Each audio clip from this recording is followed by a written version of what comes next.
Bismillahirrahmanirrahim. Assalamu alaykum hürmetlik Şarq Türkistonlik qarindoshlar. Bugun haftalik normal video nashriga sizlar bilan muloqot bo'lib o'tiribdiman. Bugungi temamiz yana dushman qarashimizning mujmalligi to'g'risida. Yana deganim bu temaga bir qancha qatim to'xtaldik. Ya bizdeki kisel anlap qo'yaplam bo'ldi qilish, yoki hazm qilinmaslik, yoki o'zimizning asos xarakteri bo'lgan parvosizlikdan buni tekrar so'zlashga majbur bo'lib o'tiribmiz. Xabaringlar, men ilgirki videolarda maxsusmi to'xtaldim yoki ba'zi gapga kelgan yerda qistiribmi to'xtaldim. Dushman qarshimizdagi mujmallik haqida. Xitoylarni bugungacha uzil kesil dushman deb qarashni yoki shunday tunishni yetarlik emasligini ko'p so'zlab o'tiryapmiz buni. Bugun dushmanlarimiz bizning qanchalik do'stonlik ko'rsatishimiz, qanchalik itoatkorlik ko'rsatishimizdan qat'iy nazar biz bilan birlikda yashashni xohlamaydiganligini aniq isbotlayotgan mushkundimi? Birmuncha Uyg'urlarning yanada Xitoylardan ayrilmasdanmi yashag'ili bo'ladi deydigan qarashda bo'lishi, ya'ni bu qarash mana shu jumla qilipi bo'yicha deyilmayotgan bilan bu mustaqillik talab qilmaslik tashabbusida ifodalanyapti. Texicha dushman qarshimizning yetilmaganligini isbotlayapti. Hatta bu qarashlarning chet ellarda erkin dunyoda o'tirib chiqishi kishini tushuntiradi. Qarindoshlar. Albatta men bularning hammasi o'z orzusini ifodalayotgan normal Uyg'urlar demoqchi emasman. Bu qarashdagilarning boshlamchilari cho'qimki Xitoy malaylari, maoshliq agentlar. Ammo bu qarashga ergishayotganlarning oz emasligimi bilinmoqda. O halda ularning hammasini angliq malaylar deyishimiz kerakmi? Yo'q.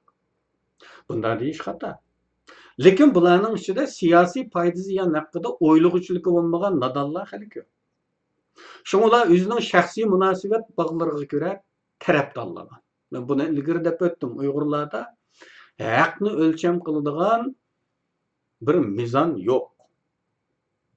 Tarafdorlikni o'lcham qilib siyosiy maydonini belgilaydi Uyg'urlar.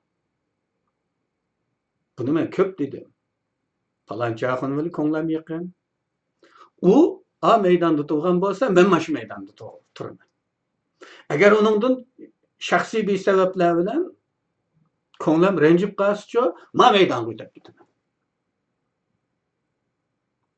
Qarindoshlar, bu qadar kulkilik bo'lamdi bir millatning siyosiy maydoni. Ne kadar rezillik bu, o'ylab boqinglar. Siyosiy maydonni ashunda tanlaydi. Hatta ular burun ma'lum yaqini yoki o'zi cho'ng biladigan birisi tufaylidirlar mustaqillik tarafdori bo'lgan bo'lsa-mu, keyin ana shu yaqini bilan shaxsiy munosabatlarda ko'rilgan krizis tufaylidirlar uningga qaydab ayrılmaslikqa tarafdor bo'lib o'zgarib ketadi. Buni nima deb tushunish kerak? Nima deb tushuntirish kerak qarindoshlar?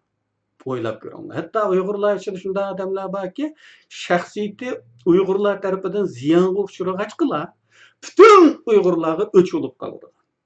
Shu tufaylidirlar Xitoyga onliq malay bo'ladi. Mana shu qaydashda Xitoylarning qo'yiniga o'zini atadi. Balkim mening bu yaqiniga qarab siyosiy maydonini belgilaydi. Qaydab qolsa yana bir tarafga o'tib ketadi deganimga ba'zilaringlar hayron qilayotgan yoki indamish bo'lamdi deyotgan bo'lsanglar mumkin-ku. Mana bugun qarab boqinglar, tor dünyasıga nimeni görürsüler? Özünün o kadar katta hesaplaydigan, lider hesaplaydigan ma'lum şahsının bu 5 fevral namayişideki meydanını gördün mü? A taraftan qaydap qalğanlyk üçin ma tarafga ketigile. Başqalardan nima dep baqırdınız? Yo'g'on bir siyosiy lider. Qarindoshlar, bu kadar çüprendilik olamdı dünyada oylap bakanlar. Bu düşmanni to'niganlikdan bo'lamdimi shu? Bu düşmanni to'niganlikdan emas. U yoqdan qaydap qilib bu yoqqa kelgan, endi bu yoqdan qaydap qilib qaytdi degan gap. Nima degan gap? Düşmanni tushunsa shunda bo'lamdi, nishonni tushunsa shunda bo'lamdi. Nishonning farqi yo'q ba'zi odamlarga masalagidek. Nishonning hech qanday farqi yo'q. Chunki u nishonda bir nima yo'q o'zida-da. O'zi birinchi ulashdan boshqa maqsadi bo'lmagan odamlar bor. Birinchi usulda bo'ldi, bitdi uning ishi. Atrofidagi odamlarga qaramaydi. Munofiqlarmi, Xitoyning agentlarimi, josuslarmi? Qat'iy nazar. O'zi boshda bo'lgandan keyin bitdi uning ishi. Ko'k tashqi minadi. Chunki ish yoqtirish maqsadi bo'lmagandan keyin mush odamni qanday ish yoqadi deb ular haqida beshini qatirib yurmaydi.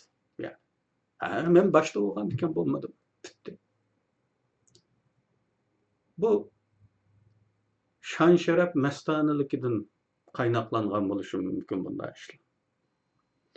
Yoki ma'lum bir o'rin tarafidan vazifalantirilganlikdan bo'lishi mumkin. Şunlaşqa o teşkilatning sağlamlığı haqida boshqa turmaydi. Uning qanday bo'lishi bir tiyin uning uchun. Nima qilyapmiz, nima qilinyapti? Qat'iy nazar. O'zi boshtildi bo'lsa bo'ldi.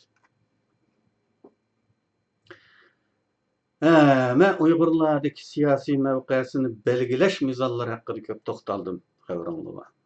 Shu darajada kulkulik balalarcha, hatta telvilerce, saranlarca desek mi bo'ladigan turdaki ya kulishingizny ya yig'ilishingizny bilolmay qolasiz bu avvallar. Bular qarasanızlar, asli xafalıqning dushmanni tonimaslik, dushman qarshimizning taxiyicha oydinlashmaganligidan kelib chiqqanligini ko'rib yetalaymiz. Dushman aniq bo'lmasa, nishon aniq bo'lmaydi. Bo'lamdi ya. Eğer bunu ispatlayalaydiganlar olsa, o'tirib chiqsa bo'ladi. U holda ba'zilar pat-pat öndərigəndək davran silib qoydigan birlashish chaqiriqlarimi amalga oshmaydi. Dushman aniq olmagan, nishon aniq olmagan ahvolda bu yo'g'onshivorlar texmi quruq bo'ladi. Chunki dushman aniq olmag'achqa dushman o'rtaq bir dushman ekanligini ko'rib yetolmaydi. Hammalarning dushmani bir ekan. Demek birleşken oladigan taraflarımız baken deganni qanday tunuymiz? Tunugun olmaydi dushmanni tunumoqcha. Nishonning bir ekanligini tunuy olmaymiz. Bizning butkul siyosiy da'vo harakatimizning ochqichi dushmanni tunishga bog'liq. Tarixdagi ajdodlarimizning eng ajalli xatosimi dushmanni tunumasligidir. Ve bu tüpeyle evlatlarga düşmanını tanıtmaganlığı, düşman hükümünü yitildirmegenligidir ecdatlarımız. Bunda bir terbiye bulap bakmagan. Düşmanını tanımaganlıkları için 2. Cumhuriyetning 40 bin kişilik muntazam armiyasi nayta asallık aymaktırıldı. Nima deyildi? İdeologiyalik farq ko'rsatildi. Yani düşman ideologiyalik düşman edi. Milli düşman hukumi ideologiyalik düşman hukumiga almashtirib etildi ve bu xalq ve bunun liderlaridan askarlargacha qaymoqdi. İdeologiyalik farq bilan düşman tunigan deyildiq uchun nima bo'ldi? Düşman Gomindan Xitoylar etdi. Endi Gomindan Xitoylar yo'q. U holda dushman qolmadi. Komünist Xitaylar düşman emas. Nijatkar, qutqazg'uchi.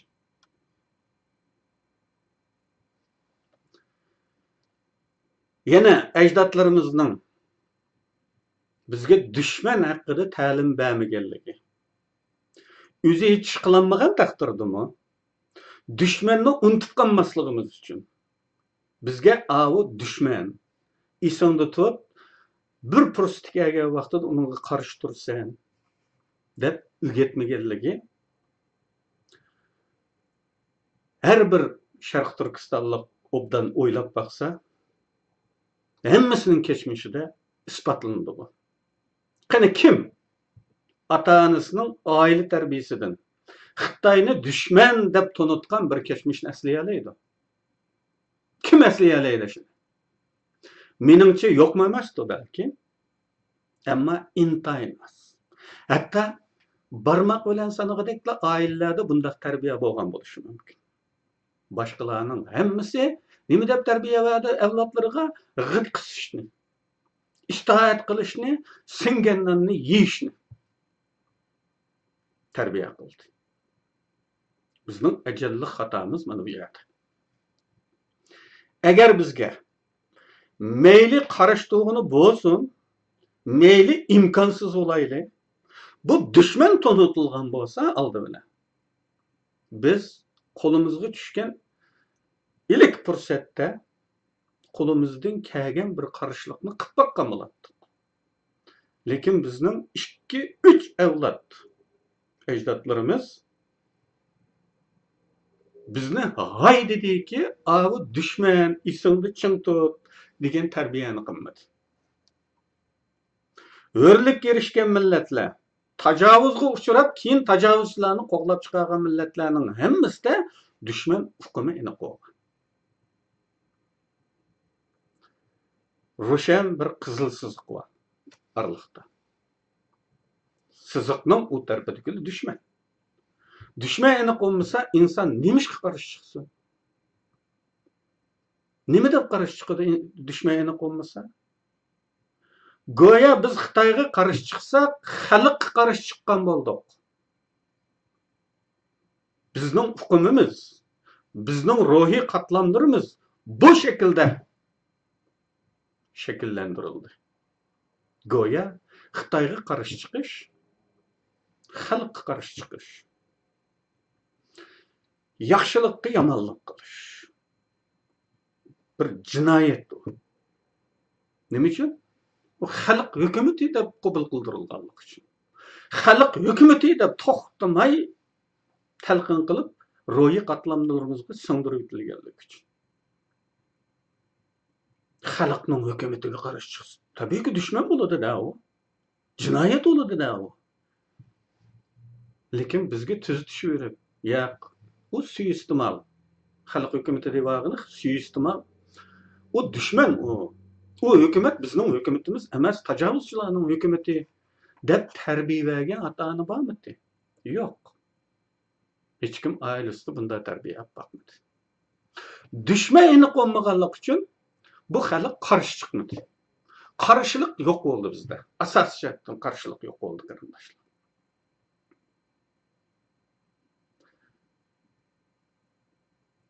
Dushman deb qaralmagan birisiga jon pido qilib, qon to'kib qarshi chiqish mumkinmi? Bu aniq bo'lmasa, biz uni dushman deb tanimagan bo'lsak, qanday qarshi chiqamiz jonimizdan kechib? Mumkin emas. Xatolik mana bu yerda. Albatta dushman bo'lmagan ekan, unga qarshi chiqib bo'lmaydi. Shu sababdan tarixdan beri xalqimiz ichidan chiqqan intayin asandagi dushmanni to'nigan inqilobchilar o'z xalqi tarafidan tashlab etildi. Ularning hech ishdan hech ish yo'qlar, tutilishlarda, qurbon bo'lishlarda o'z xalqining mas'uliyati bor. Dushmanni to'nimaganliklari uchun xalqimizda bunday qarshilik qiluvchilar qarta qo'llash, qo'g'dash emas, hay berish, sovutish, qo'rqitish, hatto tutib berishlargacha yuz berdi. Qarindoshlar, o'xshash taqdirga tajovuzga duch kelgan boshqa millatlarning tarixiy kechmishlarini varaqlab selishtirib baksanlar bo'ladi. Kinolar va kitoblar va kitobni o'qib o'qib yuribsizlarmi? Bizdikidek dushman qarshi mujmal boshqa bir millatni topqila olmaydi. Dal shunday bo'lganligi uchun bizda Xitoy malayligini oshkor qilishga jur'at qilib qolmay, oshkor Xitoy tarafdori bo'layotgan odamlar bor. Buning jur'at qilib qolmay, hatto texmi kuchli bir to'p bo'lib ko'zga ko'rinayotganligini ko'rmoqdamiz. Xitoydan ayrilmaydiganligini oshkor deyalayotganligi aslida ularning yomonligidan emas. Xalqimizning naqadar parvosiz, o'z ishiga tomuzda qo'lda to'ngadigan nishon mavqesining tayini yo'qligi sabab bo'lgan desak, to'g'riroq bo'ladi. Bir mal bozorda xaridor topolgandilar, andan davomli bozorga silindi qarindoshlar. Agar xaridorsiz qolsa, qana oldu? O mal bozordan yutadi. Hech kim olmaydigan malning bozorda o'rni yo'q. Munofiqona qarashlarning o'tirdi bemalol mavjud bo'la olishi hargizmi uning to'g'riligidan emas, balki xalqimizdagi siyosiy safaning, hurlik, erkinlik orzusi yo'qligining, davlat nima, millat nima bu vaqtdagi aqalli anqatlanma shakllanmaganligining mahsulidir. Vatan ichida bu ahvol taxmi echinishlik vaziyatda. Chunki erkin fikrlarga uchrash imkonlarining bo'lmasligi, uzun mezgillik minijuyishning natijasida nurg'un kishilar, hatto atalmış ziyolilarning rushan bo'lgan dushman qarshi mavjud emas. Men nayt ko'p qitim boshqa millatlardagi qurbon berish ro'yining misollarini deb o'tdim. Kitoblarimda, so'zlarimda bunday misollar ko'p. Ammo haligacha bizning ashundaq bir aqida uchun o'zini qurbon qilgan bir ongliq vatanparvarni ko'rmadim. Ahirgacha bo'ysunib, shundoq bo'lsa-mu yana ishonchga erisholmay qamalgan va o'ldirilganlarni qahramon deb ko'tarishga majbur bo'lyapmiz. Qahramon topolmaganlikdan. Aslida o odamlar, o'ldirilgan odamlarni surishtirib qilsangiz, hayotining oxirigacha bo'ysungan odamlar, qarshilik qilganlar emas. Qarshilik qilganlar bek az. Belki bir qo'lning barmoqi ara yetishidan sansak. Eshib qolmasinlar deb bo'lmaydi. Qolganlar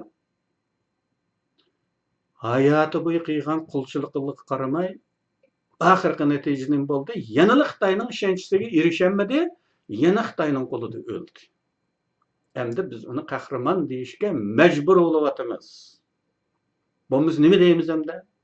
Chorsizlik bu. Bichorligimiz bu. Vatan ichidagi ziyolilar orasida aniq dushman qarshi bo'lganlari yo'q hisoblaydi. Biz shunning orasida bo'lganligi uchun nayt aniq bilamiz buni. Bar deyilganlarining uzil kesil emas. Mujmalroq edi. Quruq gapga vaqtda og'izdan chiqsimi, aniqi do'qmish paranglarda vatanparvarlikdan atadigan chaqda og'izdan bunday quruq gaplar chiqsimi, inqilobiy paranglar, boshqa ahvollarda yanada bir sadoqat, malaylik ifodalar ko'riladi. Millatning ongliq tabiqasi bo'lgan ziyolilarda bunday rushan dushman qarshi bo'lmaslik mana shu bugungi kollektiv ruhiy holatimizning belgilanishida asosiy omil rolini o'ynagan. Men yaqinda Qozog'istonlik Gulbahar Jalil xonimning videoluk guvohligini ko'rib chiqdim. Bu xonim turmada birga yotganlarni ancha-muncha bayon qilgan. Ko'rganlar xabaringlarda. Bularning ichida bir ayol yozuvchim bor. Bu yozuvchi haqidagi bayon garchi bir yarim jumla bo'lsa-mu, meni cho'nqur o'yga soldi. Bu ayol yozuvchi ekan. Demak, millatning ongliq tabiqasi. Shu holda bu ayol o'zining tutqun qilinishining sababi haqida, Xitoyning ijtimoiy sistemi haqida hayron qolarlik sada bolalarcha, ma'tularcha, maslarcha tunishdi ekan. Başqa tutqunlarning aksicha u angliq bo'lgandikan. Bu tutqunlikning mohiyatini tushunish kerakkan yerda bu yozuvchi izchil maskalladek o'yladi. Hargizmi aniq qilib bu dushman. Dushman degan dushmanlik qiladi. Buni bir kuni bo'lmasa bir kuni qiladi. Mana shu vaqt kelgan o'xshaydi degan shaklda tushunmagan. Bu yozuvchi ayol Qozog'istonlik Gulbahor xonimga shunday deydi. Gulbahor, men donliq yozuvchi ham advokat. Men chiqsam hargiz advokatlik qilmayman. Chunki men o'zimni aqlayolmadim. Bu so'zdan nimani tushundingiz? Qanday o'yildingiz bu so'zni? Bu xonim Xitoy sistemida qonunning adolatiga yanil gumon emas. Shunga advokatlikning bir xil shakl ekanligini, odatdagi mahallaviy masalalarda ishlaganda qilsimi, siyosiy tusdagi delolarda roli yo'qligini tunib yetolmagan. O dushmanning dushmanligidan tutqun bo'lganligini jazm qilolmaydi. Qandaqdir bir uqishmaslikdan shundaq bo'lib qolgandek, bu uqishmasliklar aniqlangandan keyin azodlikqa chiqadigandek sodda qarashda. Shunlashqa u hatto o'z qarindishiga bir yaqiniga qaydigandek turmadan chiqqandan keyin advokatlik qilmaydiganligini deydi. Qayda? Bu qaydashdagi bolalik, soddalik odamga yig'i keltirdi. Bir yozuvchiga dushman tonishi bu bo'lsa, millionlagan qarqusa xalq nima deb o'ylaydigandi? Bugungacha ba'zilarning chet ellarda turibmi, yana Xitoylardan umid uzilmasligida tortishayotgan narsalari bekma arzimas, bekma pas. Ular hala Xitoylarning qora niyatini tunib yetolmagachga, Xitoylar tarixdan qilib kelayotgan bir o'rlab, bir tushdek siyosatni takrorlayotdi. Bunda ketavermaydi. Bu o'tkinchi xato siyosat deb qarab, bu ishlarning o'tib ketib, yana normallashadiganligini tamoq qilishmoqda. Va go'yo bu Xi Jinpingning ishi. Uningdan keyingi biri cho'qim buni tuzitdi. Gunohni Xi'ga atib, bu hukumatning xatosi emas, partiyaning xatosi emas, Xi guruhining chekdan oshgan o'ngchil siyosati edi deydigandek tunishda. Agar tarixdan bo'lib kelayotgandek biror qurbonlik atiblar, bu shuning xatosi deyilib ishlar normallashsa, bular vatanga qaytishni xiyol qiladi. Yoki Xitoyga dollar qazanib beradigan tijoratlarni davom qiladi va hokazo. Ushaq manfaatlar pas tamola. Cho'llarda, yurtlardan uzoq bayovallarda bino qilingan beton tomliq kamplar Xi bilan bir kunda maydonga kelib qolgan ish emas. Millionlagan odamni qamash uchun qanchalik kamp lozim? Bu qanchalik zo'r ko'lamdagi qurilish? Buningga qanchalik mablag' sarf qilinadi, qanchalik vaqt ketadi? Bularni taxmin qilib ko'rsaklar, bularning tayyorligi hali burundan boshlanganligini bilib yetalaymiz. Shundalar, buning aslida o'zgarmas davlat siyosati ekanligini ko'rib yetalaymiz. Nima bu davlat siyosati? Uyg'urlarni tamamen yo'qotish. Bunda balalarcha o'ylayotgan ko'zi kichik odamlarning o'ylag'indek bo'lgan taqdirdimi? Ya'ni siyosatning bir o'rlab, bir tushish. Tarixdan takrorlanayotgan takrorning birisi deb qaralgan bu qarash to'g'ri bo'lgan taqdirdimi? Hech narsa burunqidek bo'lmaydi. Men 20 yil avval bir maqola yozgan. Xitoylarning hukmronlik usuli mavzusida. Bu Eynek'te yoki Sharq Turkiston Ozodlik yulduzlanishning birinchisida. Shu maqolani ko'pchilikka tavsiya qilaman. Hech narsa avvalgidek bo'lmaydi, qarindoshlar.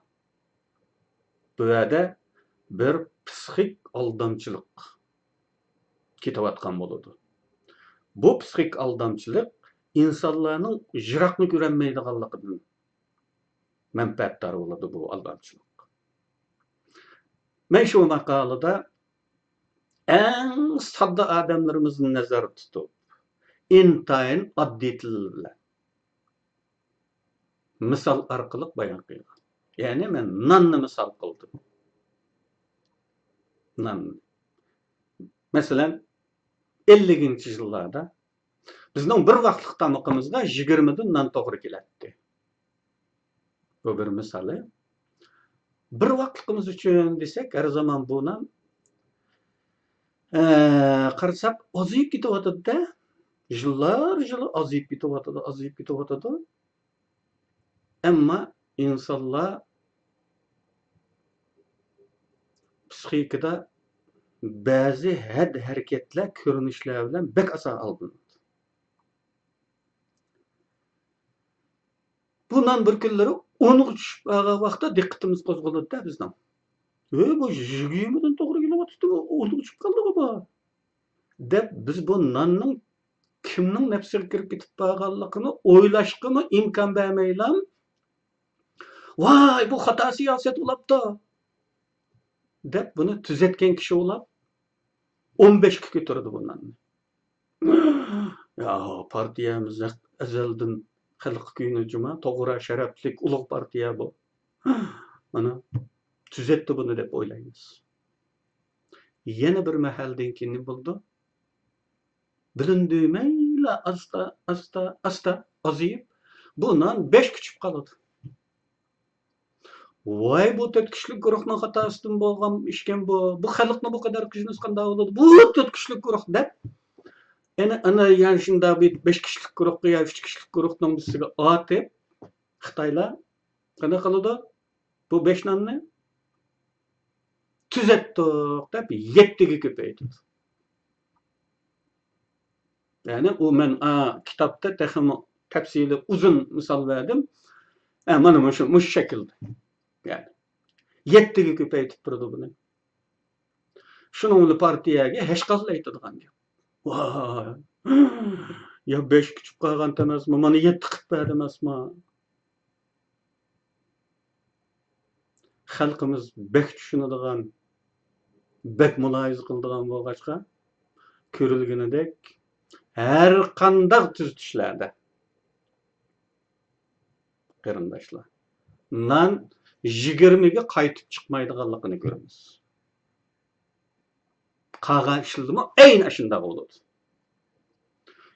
Bu o'rlash tushish siyosatlarining bir haramzodlik ekanligini bayqaysizlar. Hech narsa eng boshda boshlangan vaqtiga qaytmaydi. Qarindoshlar.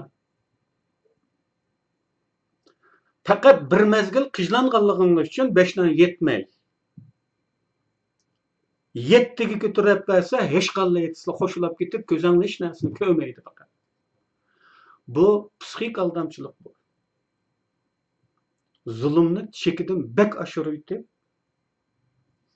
edindan kim bir az bo'shatsa, u odamga rohat bergandek tuyuladi. Ama azap şu vaqtimi bor aslida. Biz uni uzoq o'tmishga selishtirmaymiz. İnson bo'lish sifatida biz burnimizning uchini ko'radigan bo'lgandan tunuganga selishtiramiz. Tunugan 5'ti, degan 7 oldilardan ko'ramiz. Bu hech qachon 20 bo'lmaydi yani. Buni aqlimizdan saqit qilib o'tamiz. Allaqachon u tarixga aylanib ketadi. Endi bu qitimqisi navbat Xitoy yo'l qo'yayotgan bu siyosat. Xitoylarning oxirgi yo'qotish plani yoki yo'qotish planining oxirgi halqasi. Buni tuzatdi deyilgan taqdirdami? Xitoyga to'shib ketilgan millionlagan xalq qaytirib kelinmasligi cho'qim. O kadar chiqim bilan million odamni to'shib ketdi Xitoyga. Va ularni assimilyatsiya qilib o'tish uchun Xitoy yurtlariga taqib etdi. Siyaset tüzeldi falançının hatalıqıdan bo'lgan bunu tuzatdik degan taqdirdami bu odamni qaytirib kelmaydi. Bir. O'lgan, chiqali o'lgan aralash ko'ydirilayotgan xalqimiz tirildirilmaydi albatta. iste'moldan qoldirilgan tilimizni asliga keltirishi natayin. Allaqachon har yezi kentlarga singdirib o'tilgan Xitoy ko'chmanlar elib ketilmaydi. Bek bo'lsa Uyg'ur oilalariga kirgizilgan tuqqan Xitoylar. Tuqqan qildi ya. Tuqqan Xitoylar uy ayirib chiqqan. Bundan ilgari ketilmaydi. Turli bahonalar bilan musodir qilib olingan milliard dollar pul egillarga qaytarib berilmaydi. Bundaq musodirlar o adamlar türmeden qo'yib berilganlik uchun, beshidagi qalpoqlari elib etilganlik uchun qo'shilib ketib, pulcho deyishkim ketinmaydi. Shuning bilan tugaydi. Xitoyning og'ini og'an bo'ladi. Bundaq musodirlar hukumatlarimizga qaraganda oldi 80 million dollar. Bir ailedan musodir qilingan pul 80 million dollar. Yuqorisi. Tövüne 100 minglagan dollar qıça. Bu ziyonga uchirmagan birmi bay yo'q. Sharq Turkistonda. Hatta hayoti bo'yicha Xitoylarga g'alchilik qilgan baylarmi buning sirtida qolmagan.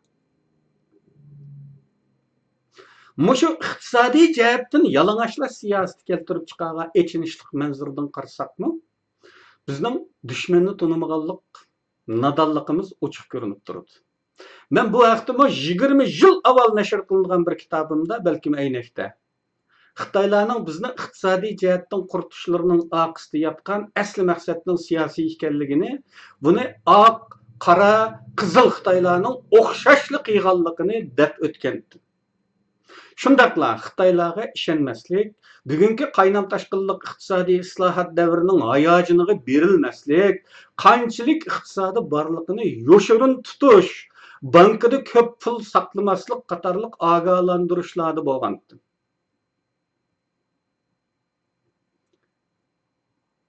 Mening bu maqolani yozishimga sabab bo'lgan narsa shu.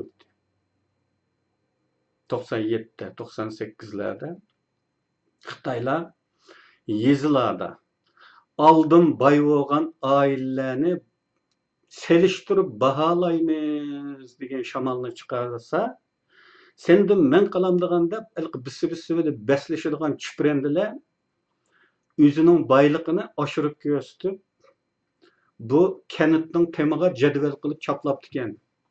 Matqunaxonning barliq pul ve mal mülki 500 ming so'm. Samataxonning 300 ming so'm deb yozilib. O boshda birinchi tizimlikdan joylashishga qiziqib ketib, hamoqatlik tufayli. Bu nima uchun qilyapti buni? Bu nimaga bu kadar kerak? Onu o'ylab ko'rmay, qo'shni bilan, hali raqobatdagi palanchaxon bilan üzenge soqashtirishga qizib ketibdilar. Aqlning ustiga shayton minib, o'zini yo'g'on ko'rsatish uchun hatto 300 ming puli va adam 500 ming yozdirib ayaga. Xitoylarga o'zining iqtisodiy uchurlarini o'zi ta'minlagan. Bu xabarni anglagandan keyin mening jutliqlarimdan palanaxonning manchi pul, bugunchaxonning manchi pulni yozdirganligini anglagandan keyin mushuning ilhomi bilan bu maqolani yozdim. Andim buningga sabab nima uchun yoshiramiz Xitoyni? Tarixdan misollar keltirdim. Shin Sisayning davrida baylarni yoshirin tutqun qilib yo'qotdi. 35-yili. Stalinning aql ko'rsatishi bilan Sovetdan olgan qarzlarning to'laydigan vaqti to'shab qoldi, lekin Shin Sisay o'zidan o'shab ololmadi. Shuning bilan Stalin maslahat ko'rsatdiki, va naytijiq bayli var. Biri bu sinipiy nuqtadan baylığı zarba berdi bu kommunist degan. Ikkinchisi sen qarzini to'laydiganga yo yantaq bir muncha sana eshib qoladi. Pul mashaydi bor deb maslahat ko'rsatib, Her jutning eng oldingi baylarini keçide maxfiy tutqun qilib yo'q qilib etdi. Bütün bayligini musadir qildi. Şunisi. Texi aşı ölgen, şunisi öltegenning balları unutup kaldı onu. 10-15 yıl içinde unutup gelip, yani jahanga batmay, şu zade yüzünün iştenigim batmay kaldı bula. Yüzünün kazanganlarını hakkı bildirip yoğun görünüş için. Mutakabbirlik, çoğunçılık için yüzünün beşiği çıkıdığanlığını uqmay, anqıcı komünistlik gelip 50'li yıllarda yana bir taraşıldı bu. 60'lı yıllarda yana taraşıldı. Sosyalistik terbiye hareketi devirdi. Yani şu vakti kep kalgan, yoşun kep kalgan nurgun altın taptıqtaydı. Ya tehi o adamlar ölmedi. 50'li yıllarda taraşlangan şu baylar tehi ölmedi. Hayat durup unutup kaldı yana. Yani unutup gelip biri tapkan pulunu Xitay hükümranlığı aslında meblağ saldı. Bununla qanday işenigin oldu demek. Men üzemnin yakın kögen baylardan xeli jiqiga salım ettim. Aş işini bek yoğunatmısın u yerda. Mümkün kadar meblağlarını asta chet elga yötküsün. İgi olanmaydı dep salım ettim. Onun adam yok. Çünkü men pul tapamagan bir adam emasman. Pul tapa algal yüzün bek aqıllık, şunun üçün pul tapa aldım dep oylaydı. Kur'anda bunun tabirleri var. Allah rızkını berse, nima deydi o? Bu mening üzemning fazlidan, üzemning emgikidin, rizq tepishning yo'llarini obdan bilganligimdan bo'ldi. Allah berdi demeydi. Dep yüzüdün gördü. Şunun bilen Allah'ını unutuydu emasmi? Bu Kur'an'dan ayet yaxşı tasvirlengen. Şu. Onundan kim meclis ağalı var. Milyon dollarga. Mahos elevatsizlen, qımmanlaşqılıqni dep agalandırdım. Meclisning buluşu zürür emas İslamda. Zürürü imanning buluşu. Namaz okuyduğun insanning buluşu. Namaz okuyduğun azade hür muhitning buluşu. İslam kişilik hukuk deganni 1400 yılning oldida turib qo'yib bo'lgan. İnsanning muyumliqidan, farzdan voz kechadiganligini men misol qildim-ku ilgari. Haram narsadan, cho'chqining go'shidan hayotingizni saqlab qolgudek yeyishga bo'ladi. Bu nima deb tafsir qilsak bo'ldi buni? Farzdan voz kechadi insonning hayoti mavzu boisi bo'lgan vaqtida. İslam insanның hayotiga bu kadar yüksek ahamiyat veriyordu. Andağı iken mescid selish aşı muhitda. Onun mübarek mihraplarına çıkıp kubbillariga, munberlerde kızıl bayrakını esip Xi Jinping'nin medileydiğen yerge aylanıp kalıdığanlıqını mölçerlemek lazım onu. O kadar aç insan var bir yerde, o kadar kılıdığan işinin cıklığı ve pulunun yokluğu mesele olavatkan bir millette bu riyakarlıkını kılmaslık lazım aslında. Çünkü başka işleri verse yoşurum kaladı. Onu davran kıygın olmaydı. Palançı sağa mescid kendip hakla onu dankısını kılmaydı. Onun için senin ovatkan mescid o. Karındaşlar. Riya. Öy makansız kılıp itilgen mücahitlarının aileleri var, türmelerge qamalgan inqilabçılarının yetim balları var. O pulunu şununla heclisi bulmamdı, bulattı. Bilmemdi onu, bildi. Lekin biri onu aşkara berse tutulup kaladı, beşiğe bala keledi, onundan korkudu. Onu bir kişi yağlı kıçı gepinde yoldan ötküçülla alının oylusu taşlıversinmi? Bulut tehe en güzeli bu, hem tutulup kalmaydı o. Hem bu yoşurun belgelikinin savabı ne çıkat üstün buluduğu, ama onun niyeti hak köstüş oğallığı için. Hiç kim kömüse, onun o sakavetçikelligini tıllarda dastan kılmaydı hiç kim. Onun için beğenmeydi onu. Heybetli kılıp meclis salıdığında kızıkıdığında. Karındaşlar. Mana şu halette bolganlıktın bu biçare halak. Tehi 50-nji yıllarda iqtisadi jihatdan taraşlangan bu bayla yana tirillerge patmay 90-njy yıllarda özünü tizimletip bankadaki pulunu ve yoşurun pullardan tartıp davran kılıp Xitayga bu axbaratni berip bolgan. Xitayning daftarida bor zaten kimdan qanchalik oladiganligini biladi. Nim bo'ldi endi?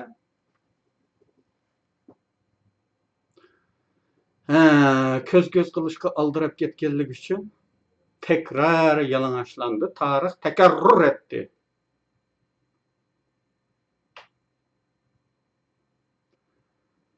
Bir yetimga 10 tiyim bermaydigan baylar var buning ichida.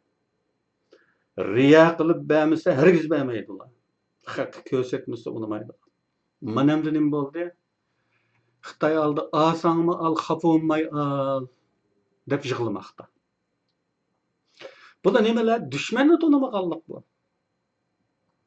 Düşmanni tanıgan bo'lsa, ashunday olamda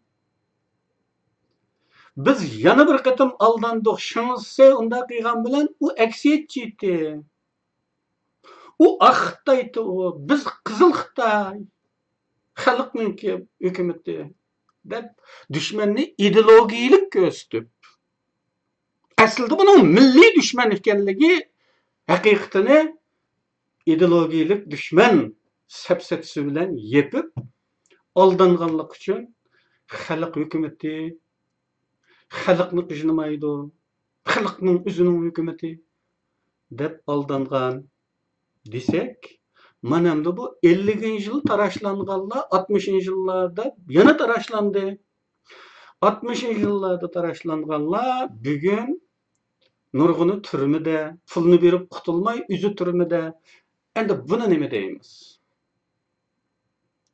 O'xshash düşman bu. İdeologiya jihatdimi o'xshash bu? 3 qatimliq taraşlaşdiki bu düşman o'xshashli düşman. Bu kadar hamakatlik hiçbir milletde yok qarindoshlarım. Mana bular düşmanni düşman deb tanımaganligimizdan. Bayligimizni yoshirishning aksicha Xitoylar rag'bat berib, beyg'on oilalarni aqlimiz, ko'p qilibmiz deb qo'ysa, ham mablag' selanol deb qo'ysa, oshkorlaganligimiz. Maqtanish qoldirib, pul sonini. Hatto yo'qni mubo qilib turib, kichikni yo'g'on qilib turib. Bunun hammasi dushman hukmi yo'qligidan. Bu fojialar qayta yuz berdi. Eğer biz düşmanı tanıgan bolsak, ecdatlarımız ailede bular düşmandır, istilacıdır, bulardan yaxşılık kütülmez deb terbiye vergen bolsaqanda bolatdi. O'xshash fojia 100 yılga yetmesden 3-4 qatim tekrar beşimizga kelmaydi. Biz onu karıştırıp ag'dirib etdanmidik degan taqdirdami, hech bo'lmaganda bayligimiz yoshurun holatda o'zimizga qoladi. Mana bular düşmanni tanımaslik. Endi nim bo'ladi? Endi faqat dunyoga Uyg'urlarning nasli quritilmaganligini ko'z tutish ehtiyoji bilan intayin osondagi manqurtlar va manqurtlashtirilgan ona tilini bilmaydigan, Xitoy kültürünü özleştirgen, ismiga Uyg'ur desimi hech nimasi Uyg'urga o'xshamaydigan bir top qilishi mumkin.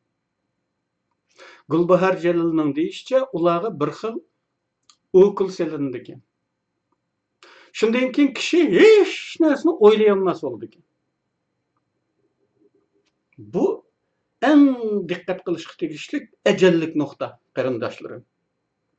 Mana bu men ilgarilari ko'p so'zildim. Zehn kontroli, idrak kontroli, idrakni boshqarish qatorliq mavzularda hozir dunyoda barliq kelgan ajda bir ximiyalik dori bor qarindoshlar. Bu qanday qildi ekan bu? Hech narsani o'ylayolmas qilib qo'ydi ekan insonni. Hatto yangi tug'ilgan bovoqlaridan majburiy ayirib etilgan onalar emcheklari iyib, suti to'kilib tursa-mu, bolalarni o'ylaydimaydi ekan. Chunki o'ylayolmaydi ekan. Bolalarni xaqish qilib yig'lamaydi ekan, u yodiga yetmaganda ekan. Uyim, balam, mulkim deydigan o'y xiyollardan tamamen xalos qildi. Xuddi ichi elib etilgan qapoqdek qilib qo'yilgan ajoyib dori ekan. Uyg'urning evrishki sifatida hayotda qoladigan dunyoga ko'z tutish uchun hayotda qoladigan Uyg'urlar ana shu taklifda bo'ladi. Bu holda o'ylay olmaydigan bu manqurtlarning dushmanini tunishga fursatimi qolmadi deganlikdir. Qarindoshlarim, bizning dushmanimiz dunyo bo'lgandan beri ko'rilmagan, tangdishini, o'xshishini topqila olmaydigan ajoyib taklifdagi bir dushmandir. Millatlarning tajovuzga uchrashi, tajovuzga qarshi kurashlar azaldan bo'lgan. Munqarz bo'lganlar yolg'iz bizlar emas. Ammo hech bir istilochi, hech bir zolim Xitoylardek emas. Pandoraning qutisi bugun Xitoyda. Xitoylar zulmni pravinni allaqachon changida qo'ydi. Gitlerning fasistligi, natsist kamplardagi eng vahshiy natsistlar bugungi Xitoylarning xalqimizga qilayotganlarining 1/1 qilmagan. Agar Adolf Eichmann bugungi Xitoylarning bizga qilganlarini ko'rsa, qo'rqib ketib qolgan bo'lardi. Men ko'p qatim deb o'tdim, ham kitoblarimni yozdim. Xitoylarning istilochilik tabiati haqida. Boshqa koni jahongirlar bilan selishtirib yozdim. Istilochilik tabiatidagi farqlarni. Lekin bek o'qiydigan xalqim buni hechkim boqmadi. Har qanday bir istilochi millatning ichida ma'lum bir guruh haqqoniyatni so'yguchilar chiqib, o'zining tajovuzchi millatiga qarshi turgan. Inson deganda tug'ma bir haqqoniyat tuyg'usi bo'ladi aslida. Fitratida, insonning fitratida. Chunki insonning fitrati iymon bilan yaratiladi. Uning iymonsiz bo'lib qolishi, boshqa dinga kirib ketishi, yaxshi yomon bo'lib ketishi cho'ng bo'lgandan keyingi muhitning ta'siri va tarbiyaning ta'siridan bo'lgan shu. Allohning yaratishida inson shunday iymon bilan va haqqoniyatni suydigan tabiatda yaratildi aslida. Shunlashqa boshqa millatlarda ana shunday haqqoniyatni suydigan ba'zi guruhlar, bir to'p odamlar o'zining millati tarafidan istilo qilingan xalqning yenidan joyilib, u xalqning ozodligi uchun o'zining jonini fido qiladi. Shunday misollar bor dunyoda. Bunday misollar tarixdami bor, bugunmi bo'layotdi, bugungichimi bor. Bu mazmundagi kinolarmi bor, kitoblarmi bor, eslimalar bor. Masalan, uzoqqa ketmayni, o'zimizninkini. Bizning marhum lider İsa Yusuf 39-yili Xitoy uchun tashviqot qilib, yasashlik to'plash safariga chiqqanda Hindistonga kelgan. Hindiston mustaqillik harakatining liderlarining bir yig'iniga taklif bilan qatnashib qolganligini yozadi. U Hindiston mustaqillik harakati liderlarining ichida, askarlarning emas, liderlarining ichida inglizlarni ko'rib hayron qolganligini yozadi. Buni ko'p misol qildim. Bu tunca emas. Bek köp misal kıldım. Janubiy Afrikadamı qaralarga sadaşlık kılıp jampida qilgan İngilizlar bolgan. Amma qarindoshlar, Xitoylardan bizga yesadaşlık qilgan bir Xitoyni ko'rgan, anlaganlar bormi? Bo'lsa deb baxsin. Deyli ilgari vatanda xizmat qilgan Uyg'urlar. Men xizmat qilgan kadr bo'lgan. Sizlar eslab baqinglar. Xitoylar bilan xizmatdoshlik munosabatinglar, qo'shindochilik munosabatinglar bo'lgan. Mening bo'lgan. Heytlarda xizmatdosh Xitoylar heytlab kirib dasturxonlarda taomni yegan. Ana shunday munosabatlar jarayonida biror qo'shni Xitoyning balanglarni ko'tirib qo'yganini, akiltib qo'yganini eslay olamsizlar. Men bu misolni dedim bir aytavr eng az deganda bir qitim. İnsanның emas, hayvanның balası mı ne tatlıq, ne çıraylık oludu. Aslanlar, küçükler, botolaklar, kovuzular. Aşını mı insanın içki yap, ehkel etkisi geldi o. Oylap bakanlaman hem de. Aşk Xitay hoşlanlar. Hatta dost biz de meyli ras meyli cambek için dost olup aldığı aşlı var Xitaylı böyle. Aşı dost Xitaylar. Ballarını hiç olmaz kütüreş koysun da. Yüzünü de nukup ekiltip koygan bir evvalini esleyelemsizler. Burun dikkat kılmagan buluşunlu mümkün. Bunda bir seliştirmeye duç keldiğanlar ve şuna isanlı tutmagan buluşunlu mümkün. Hem de eslep bakınlar. Aşında bir geçmişinlerini hatırlayalemsizler. Bundak bir eslimanlar işinemenki çıkım yok. Xitay manımında bir millet, qarindoshlar. Xitay insonga o'xshaydigan bir yeri yo'q. Shaklidan boshqa insonga o'xshaydigan bir yeri yo'q Xitoy degan. Mana shunday bir Xitoy bilan odamning huvaynisi bilan ayrilmasdan birga yashag'ili bo'ladi deb qarayotgan Uyg'urlarga voy. Barin inqilobini bostirishga qatnashib, keyin Amerikaga murojaat qilgan bir Xitoy. Uni misol qildim, kitobladim, yozdim. Jang Juntao'ning advokati nima degandi? Xitoylarda vijdon va adolat tuyg'usi kamchil degan. Mana shu Xitoylar. Bizning bir bo'lak Uyg'urlar o'zining uyining bir bo'limidan yashag'idek imkon berishni tilayotgan Xitoylar mana shunday Xitoylar. Odamiylik sifatlari aşırı darajada toshgan bu Xitoylar.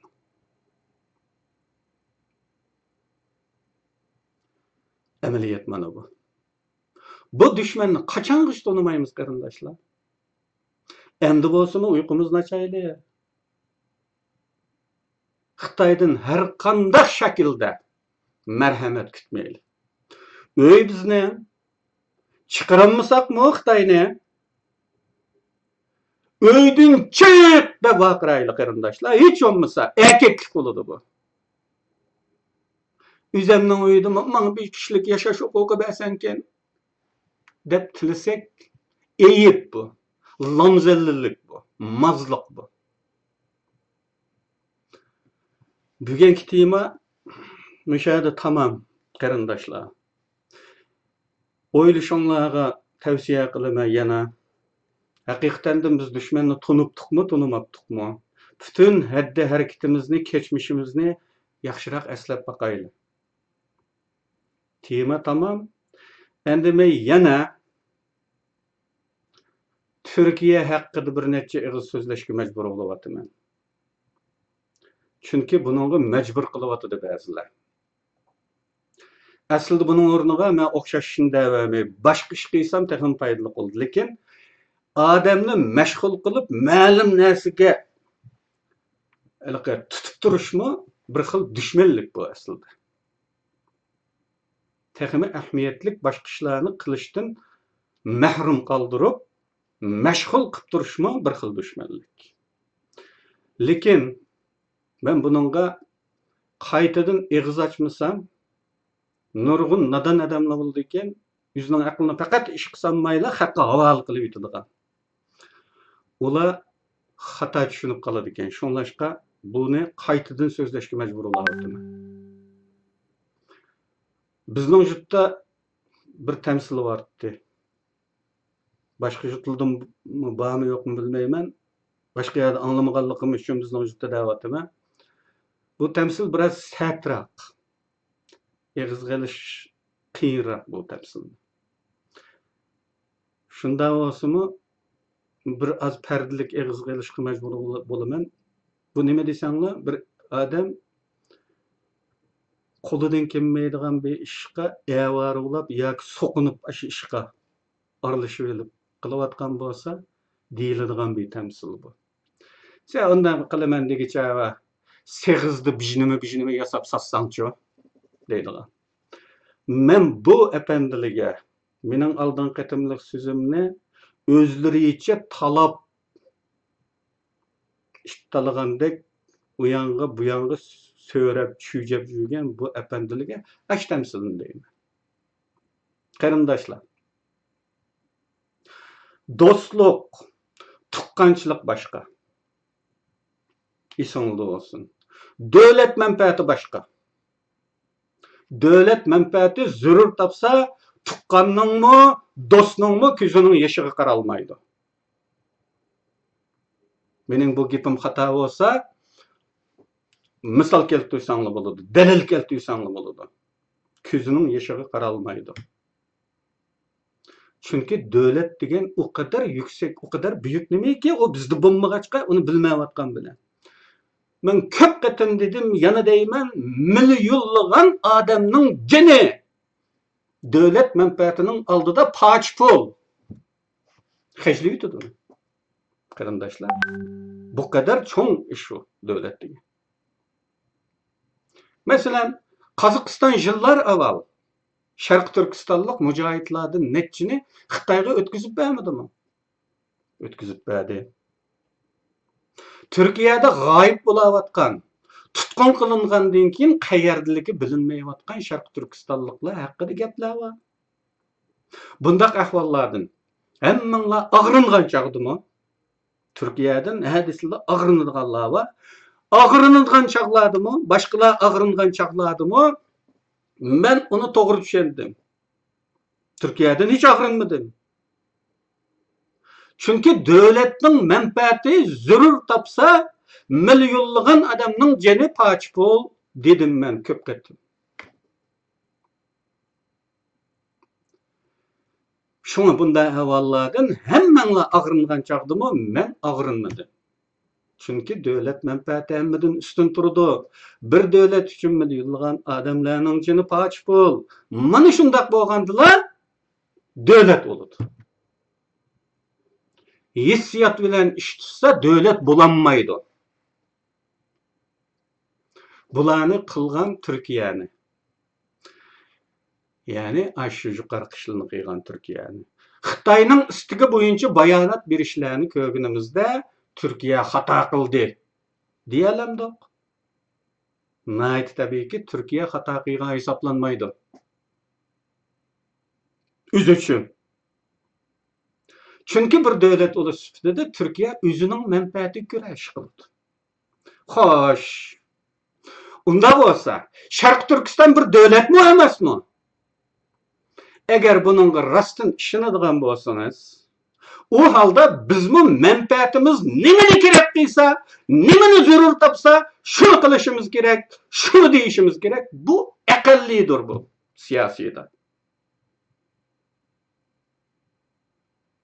Bunchalik oddiy siyosiy savodni bilmaydigan ablahlarning mening gapimni Turkiya dushmanligiga jo'rishi naqadar ahmoqona bo'lganligini tushunishinglar uchun yuqorqi gaplarim yetarli deb o'ylayman.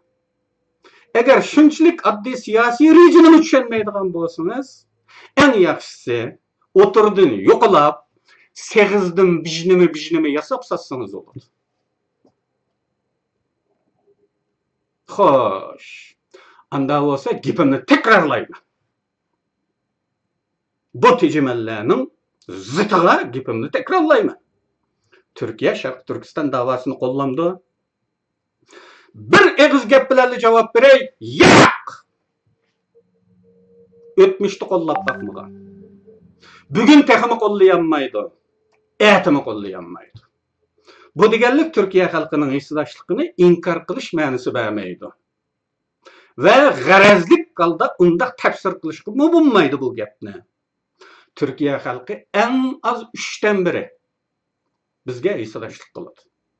Eğer Şarkı Türkistan'da bir front açılsa, yani can meydanı, pidayı olup bardık Allah'ımın nurgun. Bunundan kılçı gumallanmayman. Ama bugün uruşmu can meydanın bulmagan ahvalda, halkının hisdaşlığı namayışlarda sepimizni golgun kılıştın başkığı yaramaydı. Halkının hisdaşlığı devletinin kolluşu bilen birleşkendila andın küçük aylandı.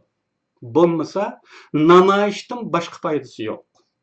Bilimiz ki Şarkı Türkistan müstakillik hareketi yoki başka her qanday bir milletning müstakillik hareketi faqatla namayışdan ibaret emas.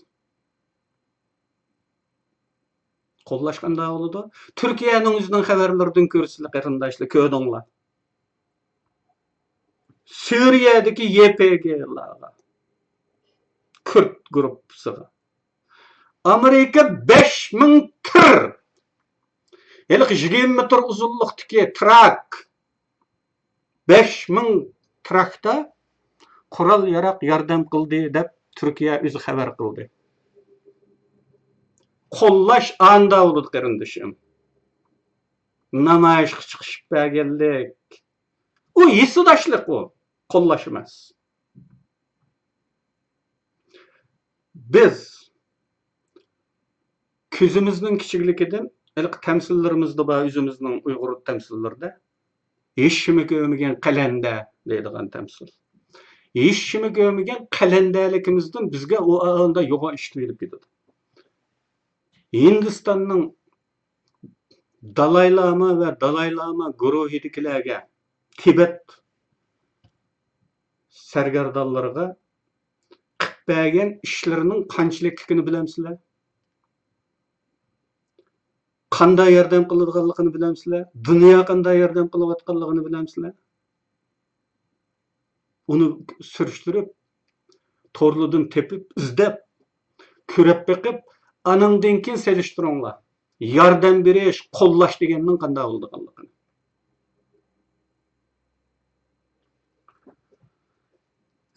Yana ta'kidlayman.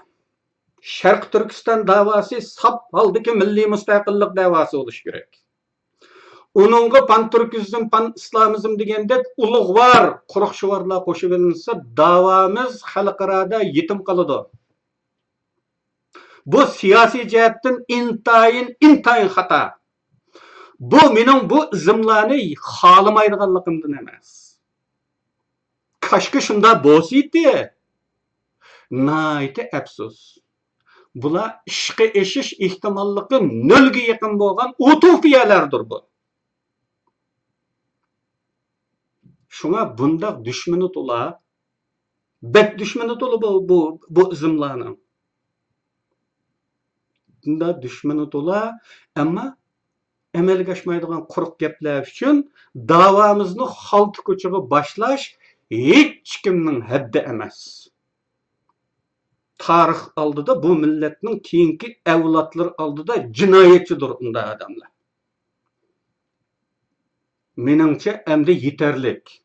Bu haqda to'la og'zimni tatalamsin bu efendiler. Cevabım şu tügüde.